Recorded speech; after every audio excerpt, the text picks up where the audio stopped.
திருவண்ணாமலை அண்ணாமலையார் கோவில் அருகே தேங்காய் பூசணிக்காய் உடைத்து பாஜகவினர் திருவண்ணாமலை நகர மக்களிடையே வாக்கு சேகரிப்பில் ஈடுபட்டனர். தமிழகத்தின் சட்டமன்ற தேர்தல் வரும் 23ஆம் தேதி நடைபெற உள்ளது. இதனைத் தொடர்ந்து தேசிய ஜனநாயக கூட்டணியின் திருவண்ணாமலை சட்டமன்ற தொகுதி வேட்பாளர் ஏழுமலை அண்ணாமலையார் கோவில் எதிரே பொதுமக்களிடம் வாக்கு சேகரித்தார். குறிப்பாக திருவண்ணாமலை நகரில் பொதுமக்களுக்கு வழங்கப்படும் குடிநீரின் அசுத்தத்தை எடுத்துக்காட்டி பொதுமக்களிடம் வாக்கு சேகரிக்கப்பட்டது. பின்னர் தேரடி வீதி, கடலைக்கடை சந்திப்பு, திருவூடல் வீதி, பே கோபுர வீதி உள்ளிட்ட 4 மாட வீதியில் ஊர்வலமாக வந்து திமுக அரசின் அராஜகங்களை பொதுமக்களுக்கு எடுத்துக்காட்டி தேசிய ஜனநாயக கூட்டணியின் தேர்தல் அறிக்கையை எடுத்துக்காட்டி பொதுமக்களிடம் தீவிரமாக வாக்குகள் சேகரிக்கப்பட்டது. இந்த நிகழ்ச்சியில் அதிமுக முன்னாள் அமைச்சர் கிருஷ்ணமூர்த்தி, முன்னாள் மாவட்ட செயலாளர் பெருமாள் நகர் ராஜன், பாஜக தெற்கு மாவட்ட தலைவர் ரமேஷ் உள்ளிட்ட ஏராளமான தேசிய ஜனநாயக கூட்டணி கட்சி நிர்வாகிகள் மற்றும் தொண்டர்கள் கலந்து கொண்டனர். மனநிலையில் இருப்பவர் தான் இப்ப கூட அவங்க கட்சிக்காரங்க எல்லாம் கிண்டல் அடிக்கிறாங்க. இந்த தேர்தலில் தோத்து விடுவோம் என்று காவிக்கின்ற குடிநீர், மாநகராட்சியின் வாயிலாக வருகின்ற குடிநீர் என் கையில் இருக்கிறது.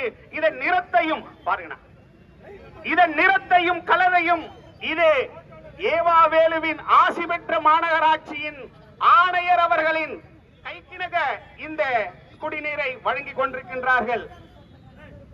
அண்ணாமலையாரின் பாதம் பணிய வரமாட்டேன் அண்ணாமலையார் கோவிலுக்கு என்ற ஏவாவேலு அவர்களே, ராஜகோபுரத்திற்கு முன்பு வணிக வளாகம் கட்ட 6.5 கோடிக்கு அடிக்கல் நாட்ட வந்தது ஏன்? நான் கேட்கல. அந்த 6.5 கோடி அடிக்கல் நாட்ட வந்த இந்த இடத்துல இருந்த வணிக பெருமக்களை காலி செஞ்சிட்டு உங்களுக்கு கட்டடம் கட்டித்தரேன்னு வாக்குறுதி கொடுத்த ஏவாவேலு அவர்களே, இப்போது ஏன் இந்த இடத்துக்கு வரமாட்டீங்கன்னு இந்த பகுதி மக்கள் கேட்கிறாங்க. அண்ணாமலையார் கோவில் உள்ள நுழையாத ஏவாவேலு, அண்ணாமலையார் கோவில் இருந்த 150 கோடி டெபாசிட் அலங்கார வளைவுக்கும் நீங்க நின்னுகிட்டு இருக்கிற சிமெண்ட் ரோட்டுக்குமே காலி பண்ணி இருக்காருன்னா ஏவாவேலித்துக் கொண்ட தனம் அத்தனையும் வருகின்ற இந்த 20 நாட்களிலே தோலுரித்து காட்டப்படும் பாரதிய ஜனதா கட்சி தேசிய ஜனநாயக கூட்டணியின் தேர்தல் வியூகத்திலே என்பதை தெரிவித்துக் கொண்டு இங்கு இருக்கக்கூடிய இதய தெய்வம் புரட்சி தலைவர் எம்ஜிஆர், இதய தெய்வம் புரட்சி தலைவி அம்மாருடைய தெய்வீக நல்லாசியுடன் சாதிக்குமுறைய அருமை அண்ணன் ஏழுமலை அவர்களை ஆதரித்து நடைபெற்றுக் கொண்டிருக்கின்ற இந்த தேர்தல் பிரச்சார கூட்டத்திலே வருகை தந்து கலந்து கொண்டிருக்கிற மரியாதைக்குரிய அனைத்திந்திய அண்ணா திராவிட முன்னேற்ற கழகத்துடைய நிர்வாகிகளே, மரியாதைக்குரிய பாரதிய ஜனதா கட்சியுடைய நிர்வாகிகளே, மரியாதைக்குரிய பாட்டாளி மக்கள் கட்சியுடைய நிர்வாகிகளே, மரியாதைக்குரிய அம்மா எல்லா கோயிலுக்கும் நாங்க அதிகமா செஞ்சுக்கிறோம், அதனால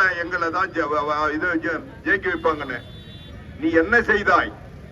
இந்த மாவட்டத்தில் இருக்கிற அமைச்சர் இதுவரை 7 முறை தேர்தலில் போட்டியிட்டு இருக்கிறார். 1 முறை எம்எல்ஏவாக, 2 முறை எம்எல்ஏவாகவும், 2 முறை மந்திரியாகவும், மீதி நேரம்லாம் எம்எல்ஏவா இருந்தாரு. திருவண்ணாமலையை திருப்பதி மாதிரி ஆக்கணும்னு சொன்னாரா இல்லையா? போய் பாருங்க, இந்த ரோடு மட்டும் சிமெண்ட் ரோடு. ஏன் இதுக்கு முன்னால இந்த ரோடு எல்லாம் அந்த தேர் சுத்தி வரலையா? எத்தனை ஆண்டு காலமாக இந்த ரோடுல தேர் சுத்தி வந்த ரோடு தான். அவர் இதை கொஞ்சம் முன்னாடி வந்தானே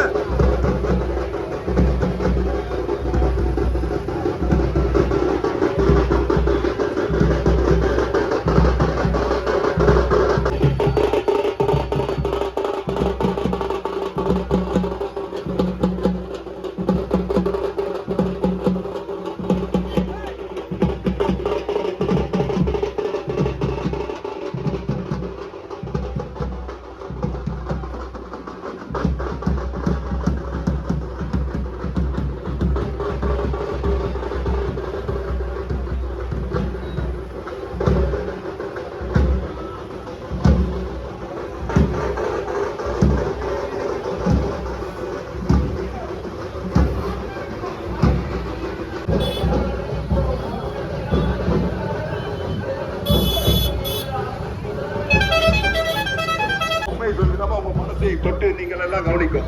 இது பல ஆண்டு காலமாக காய்கறி மார்க்கெட் இருக்குது. ஒரு நல்ல திட்டத்தை தீட்டினால் ஜோதி மார்க்கெட்ல கூட அந்த காய்கறி மார்க்கெட்டை அடுக்குமாடியா பண்ணிருக்கலாம். அவர் காந்தி நகர்ல போட்டிருக்காரு. மொத்தமே ஒரு 10-20 கடை கூட அங்க செயல்படவே இல்லை. எல்லாம் பாருங்க, அதுக்கு காரணம் கலெக்ஷன் கமிஷன் தான்.